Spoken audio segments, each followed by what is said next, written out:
Hey guys, we just came back from the daily puzzle. Uh, this video will be about just a tactics ladder. We'll try to climb. I see we've been quite stagnant in the 2100s, but now it's time to push that accelerator. So let's try to climb. Alright, so here we can see we have a bishop and a queen diagonal lined up on G1.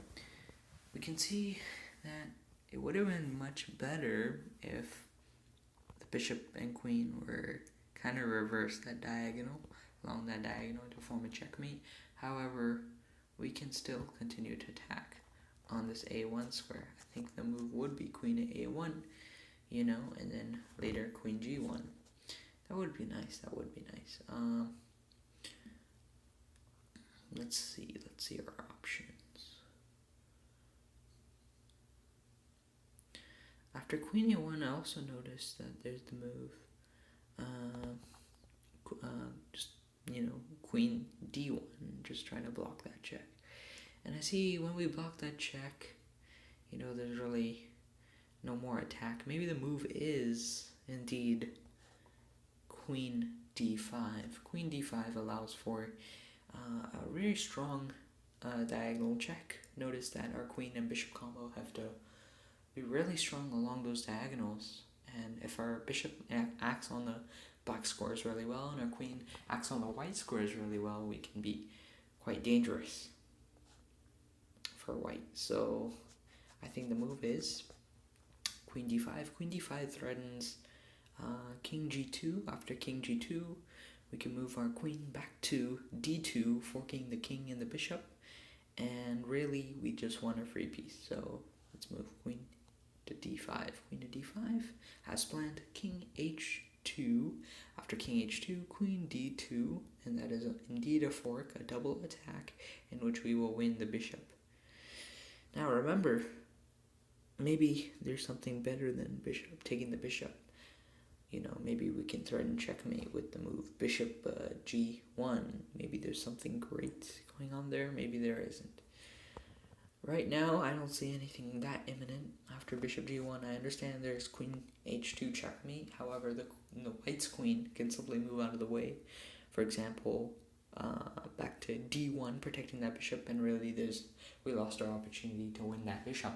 So what I'm going to do is go ahead and take that free bishop. Alright, and that was correct. I believe we climbed a little. 4 points. That's great. That's progress.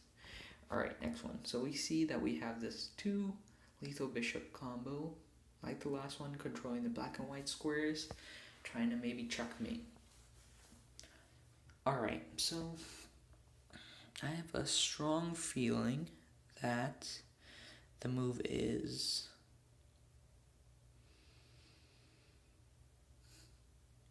I think what we have to do is we have to kind of force things, like I can see bishop f8 as a very powerful square to go to for that bishop. It is manipulating the g7 square. After bishop f8, we can see that the king might have to go to h5. After king h5, really I don't see much for black after bishop to d1. Bishop d1, king h4, and I think we can trap it. Yeah, I think we can go back to d6 and trap that king. Or maybe there's something better, or maybe there's something I'm missing. I think it's bishop f1. I think that's a really cool looking move. But just in case I'm wrong, let's just check it out. I think what's even more powerful is just king f6. A simple move, we like simple, we want simple. We can see king f6, then there's king h5, then there's bishop back to d1 check. Then there might be king h4, and then we could maybe play something like king back to f5 or something. I think that's a little slow, but I think it works. I think the move is king f6. I think that oh shoot, that's wrong. Ouch. Was it bishop f1 or f8? Indeed it was. Bishop f8. Okay. Maybe there's some sequence I was missing. I think the move here is bishop d1. And after bishop d1, we have... Oh, I think I see it. I think the sequence is... what we have to do is go back, I think. I think we have to go back to d6. Just trying to... No? Really? I did not see that coming. That's funny. Maybe it's to trap the bishop? Was it to trap the bishop the whole time? I have no idea. Oh! I see it. Let's go back, king. I see. Okay. And then, oh, that's a neat checkmate. I did not see that one. That was a nice checkmate. I can't believe I missed that. I guess I got the sequence wrong. Let's go to analysis. After king f6, white is winning slightly. King h5. Yeah, I can see how that's kind of drawish. Okay, yeah, here I was thinking bishop d1, and I was thinking he's going to go king h4, and then I was thinking maybe go back to f5, but I guess this is like a little too slow, h2, you know, and then we have to take, I was thinking that maybe we would have something like bishop here, and then finally move our king back to f4, and then checkmate, but that's a little too slow, so it's very important that you expedite the checkmate, because time is a very crucial factor. In fact, tempo is one of the major things that tactics include at such a rating. Alright, let's go to the next one.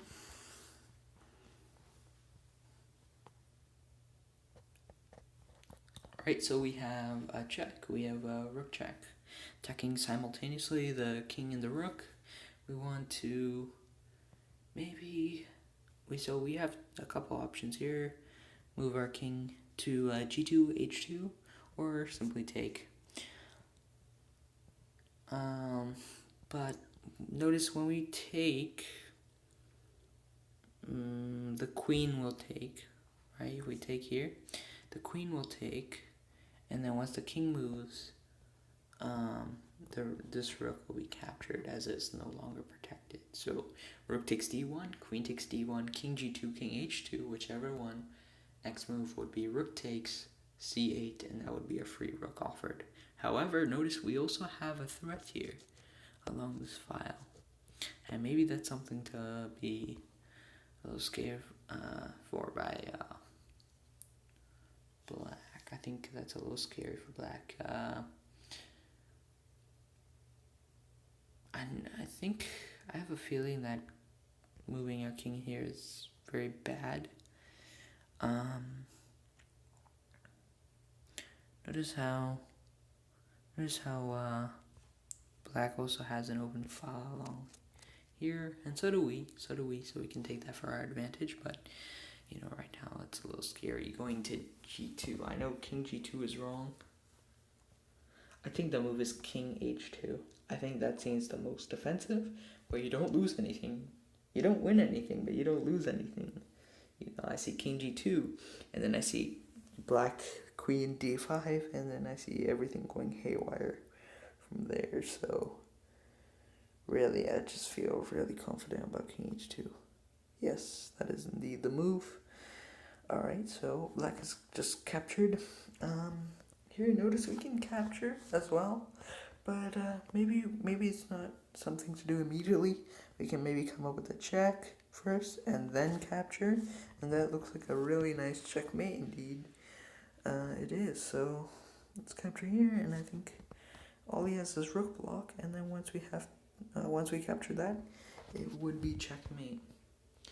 Alright, so if you notice here,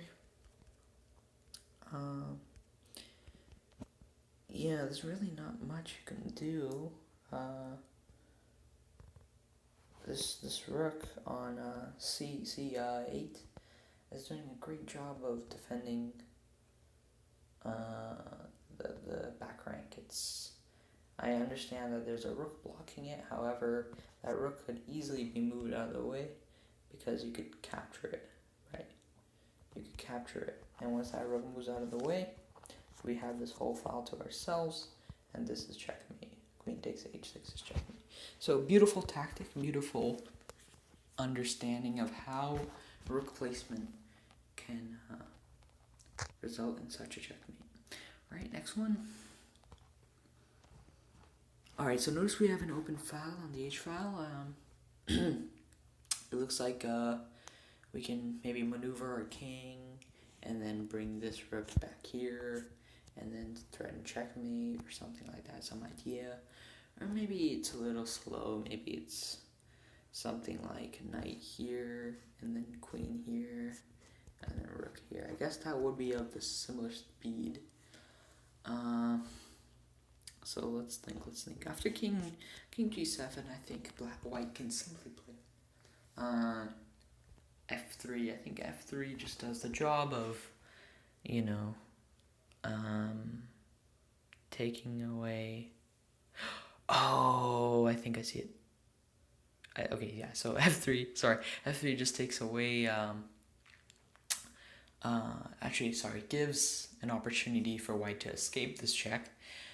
King g7, I think that's a good move. After f3 or f4, either one, we have just sacking our rook h, or maybe the move is, I missed it. The move is knight g5. I think the move is knight g4.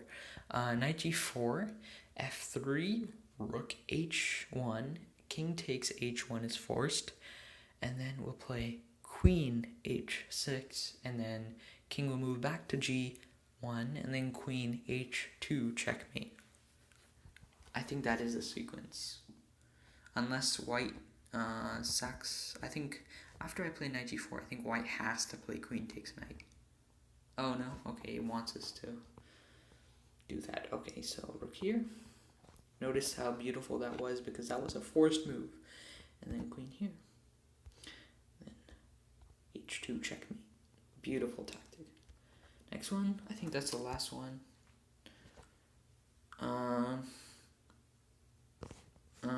I think I see a little pin here, maybe queen a4, bishop b5.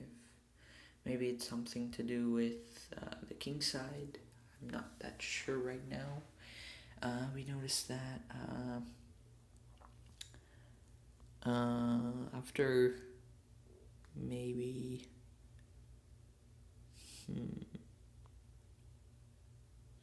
oh, what a lovely tactic. Okay, I see it now. It is taking advantage of the diagonal, but the h4, the square on h5, that will eventually be a check. So notice we can play bishop b5, and this is a simple pin, right? Black will defend, and now we have this really cool move. I love this tactic. Simply e6, just pushing this pawn, and what it does is, it threatens this to capture the bishop. First of all, now it may just be a bizarre move, right? The bishop or the pawn can simply take here. However, that's checkmate. If the bishop takes,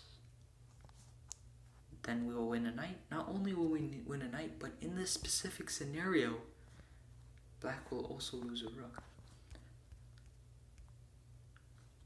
So neither piece can take, and we're attacking a bishop, right?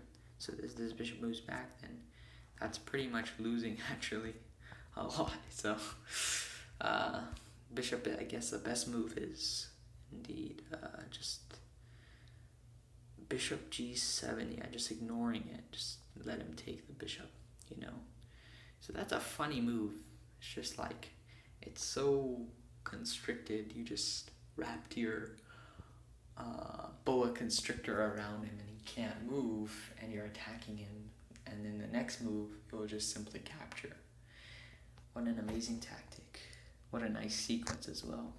Alright, I hope you enjoyed those tactics. It was a little long, 15 minutes, pretty long, but we had some good tactics. We did barely increase our rating, but we'll do better next time. Alright, I'll see you on the next one. Chess for Life. Also, I just created a website if you'd like to see it. It is chesswithmihir.com/mihir. If you want, I can put it in the description below. Please visit my site. There I have included several pictures, several blog posts. There I'll keep you posted weekly, hopefully. But it's a simple website. Just started it, and please visit the page. All right, I'll see you on the next one. Take care. Chess for Life. Bye.